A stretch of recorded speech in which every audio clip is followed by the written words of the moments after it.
সামনে আষাঢ় মাস, তো এখন আমরা চাষ করব বর্ষাকালীন সবজি। অনেক চাষি ভাই আপনারা জিজ্ঞাসা করছেন কোন কোন বীজ, কোন কোন সবজি এই মুহূর্তে চাষ করা যায়।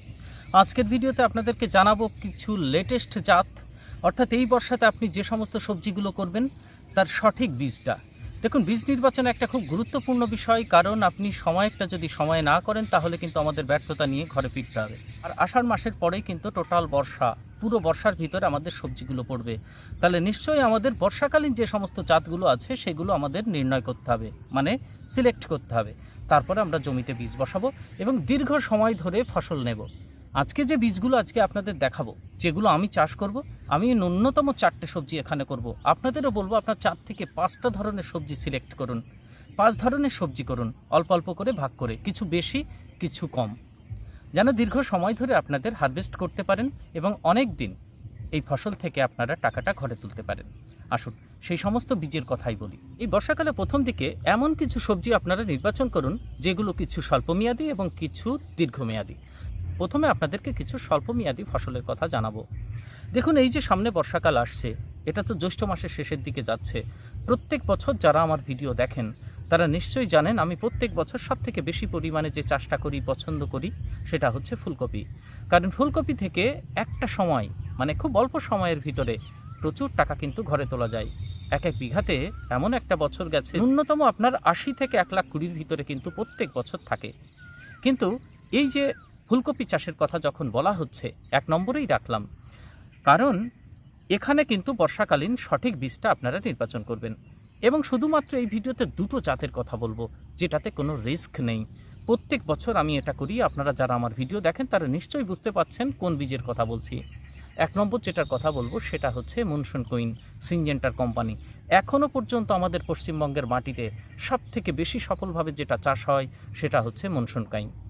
আর এই বর্ষাকালে আপনারা অন্যান্য জাত নিয়ে পরীক্ষা নিরীক্ষা চালাবেন না, তাহলে কিন্তু লস হতে পারে। সেই জন্য আপনাদেরকে বলি যে মনসুন কুইনে আপনারা সিলেক্ট করবেন প্রথম চয়েস।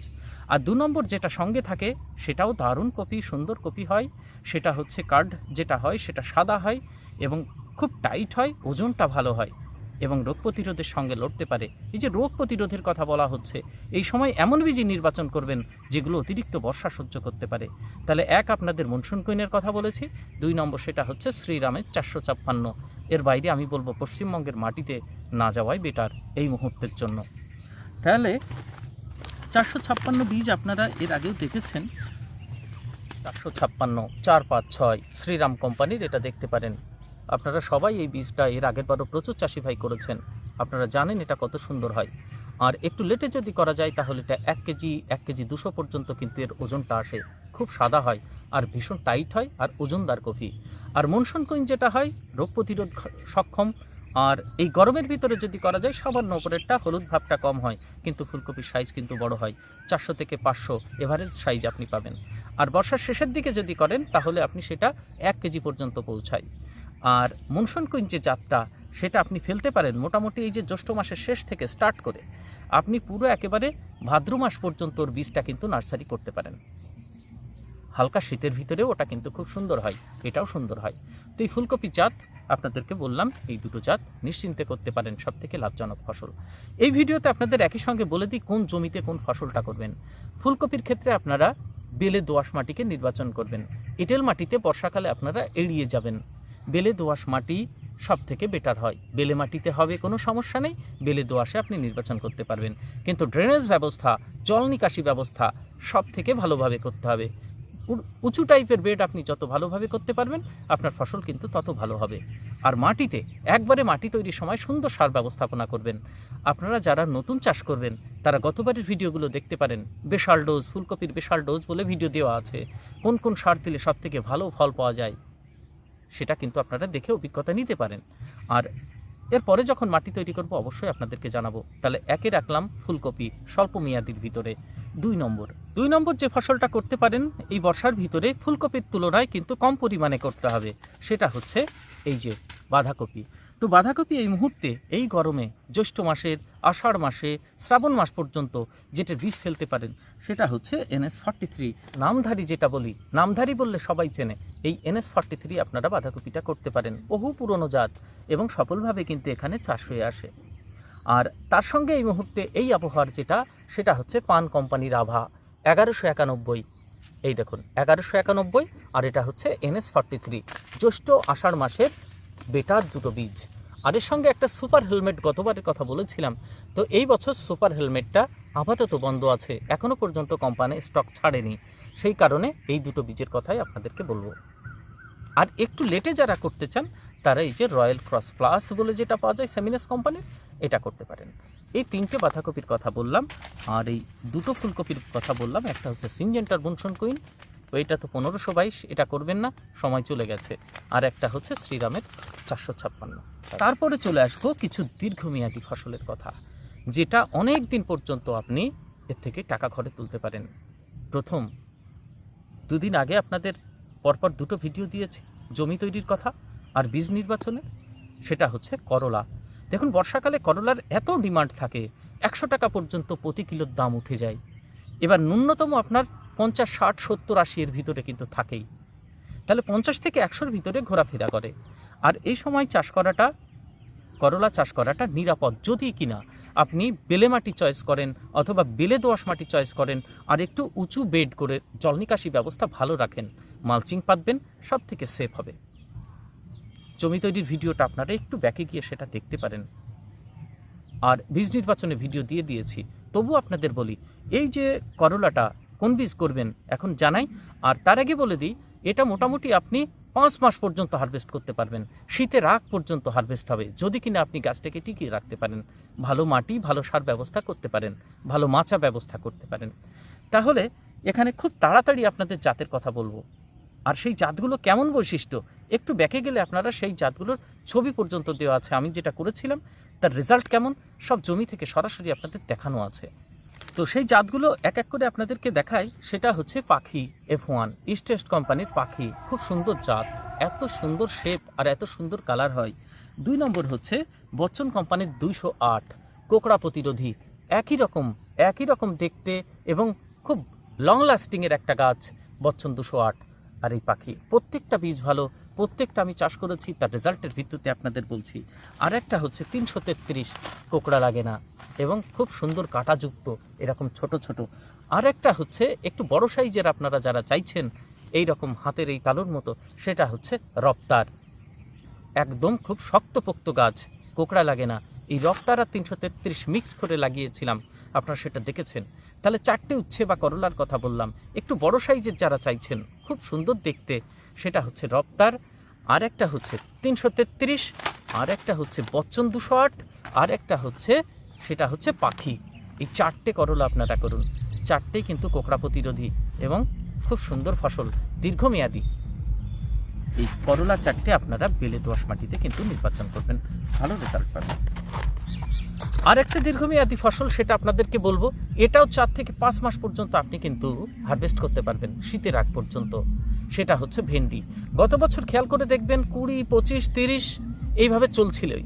এমন একটা সময় এসেছিল 40 টাকা পর্যন্ত দাম এসেছিল। আর বর্ষাকালে ভেন্ডি প্রত্যেক দিন তুলতে হয়, মাথা সমান পর্যন্ত গাছ হয়ে যায়, ভিডিও দেওয়া আছে। 10 কাঠা জমিতে 1,20,000 টাকার বিক্রি করেছিলেন এক চাষি। সেই জমি থেকে সরাসরি কত দিন ধরে, ভাদ্র মাস থেকে শুরু করে পৌষ মাসের আগ পর্যন্ত প্রত্যেক দিন হারভেস্ট হতো সেই জমি থেকে। তাহলে ভেন্ডি আপনারা কিন্তু এই দীর্ঘমেয়াদী ফসলের ভিতরে রাখতে পারেন। বর্ষাকালে খুব কম চাষি ভাই করেন, আপনি চালাকি করে অল্প পরিমাণ করুন, 5 কাঠা করুন, 4 কাঠা করুন, আপনার কিন্তু প্রত্যেক দিনে সংসার খরচ ওখান থেকে উঠবে। তাহলে সব থেকে বেটার একটা জাতের কথা আপনাদেরকে জানিয়ে দেব, সেটা হচ্ছে সিনজেন্টা কোম্পানির দিওয়া। সিনজেন্টা কোম্পানির দিওয়া, সিনজেন্টা যখন কোম্পানির নাম থাকবে তখন কিন্তু একটা বিশ্বাস আলাদা জন্মায়। তো সিনজেন্টা কোম্পানির দিওয়া OH51 মডেল নাম্বার, OH51, খুব সুন্দর জাত, একদম সুন্দর সাইজ, সুচালো হয়, সবুজ কালার হয়, কোনো রকমের আপনার রোগ প্রতিরোধ ক্ষমতা খুব সুন্দর, মোজাইক ভাইরাস রেজিস্ট্যান্স, মানে নিশ্চিন্তে আপনি করতে পারেন এটা। তাহলে সিনজেন্টা কোম্পানির OH দিওয়া এই ভিন্ডিটি আপনারা রাখতে পারেন। আর একটা খেয়াল করে দেখুন, আপনাদের একটা ভিডিও দিয়েছিলাম, সেটা হচ্ছে পুঁই শাক। যে পুঁই শাকটা কিনা মানে আপনি 2 টাকা কাটবেন, 2 হাত করে 2 টাকা কাটবেন, 1 কিলো হবে। দড়া পুঁই যেটাকে বলা হয়, কোম্পানির ঘরের থেকে কথা বলছি না, যেটা বাড়িতে বীজ রেখে যেটা তৈরি করা হয়। আপনি একবার নেবেন, বারবার সেই বীজ থেকে তৈরি করতে পারবেন এবং খুব সুন্দর চকচকে একদম পুঁই শাক হয়। আমি ডেসক্রিপশন বক্সে লিংক দিচ্ছি, আপনারা চাইলে সেখানে ক্লিক করে চাষ পদ্ধতি এবং কত সুন্দর হয়েছিল সেটা আপনারা দেখতে পারেন। আর এই হচ্ছে সেই বীজ, ঘরোয়া বীজ। এই কটা বীজ সীমিত চাষি ভাই আপনাদেরকে দিতে পারবো, যারা প্রথম দিক থেকে মোটামুটি 20 জনকে হয়তো 20 বা 30 জন 100 গ্রাম করে দিতে পারবো। হচ্ছে সেই দড়া পুঁই যেটা বলে বর্ষাকালীন, একদম শীতের আগ পর্যন্ত এটাও আপনি তুলতে পারবেন, ভিডিওটা দেখে নিতে পারেন। তাহলে এইটা, এর সঙ্গে যদি ভেন্ডি আর করলা যদি থাকে, আপনি 4 থেকে 5 মাস কন্টিনিউয়াসলি এটা কিন্তু তুলতে পারবেন। আর একটা দীর্ঘমেয়াদী এবং বেশ লাভজনক ফসলের কথা আপনাদেরকে জানাই, সেটা হচ্ছে লঙ্কা।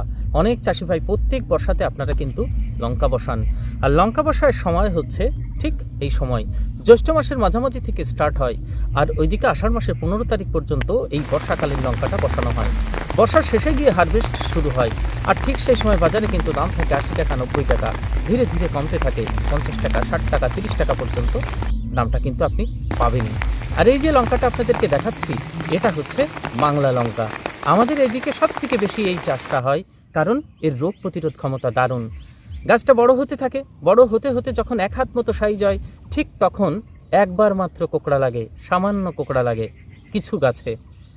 এবার কোঁকড়া লাগা মানে সেখানেই যে গাছটা লক হয়ে যাচ্ছে সেটা নয়, সেখান থেকে আবার কোঁকড়াটা ছাড়ার পর ওই যে বৃদ্ধি হয়, আর কিন্তু গাছ পিছনে ফিরে তাকায় না, সেখান থেকে আপনি লঙ্কাটা পেতেই থাকবেন।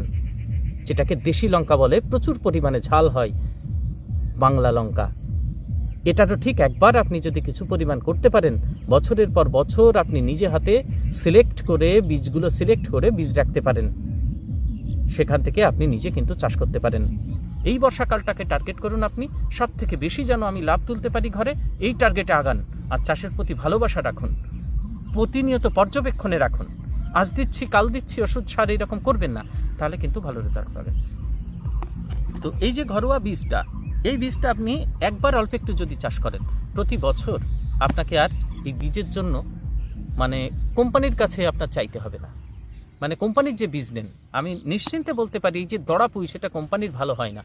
বাড়ি ঘরোয়া দেখবেন মা কাকিমারা যেটা করে, যে দড়া পুঁইটা হয় কত সুন্দর হয়।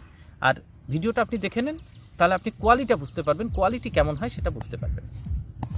আপনাদেরকে আমি মোটামুটি 5টা ফসলের ধারণা দিলাম: ফুলকপি, বাঁধাকপি, পুঁই শাক, ভেন্ডি, আর একটা হচ্ছে করলা।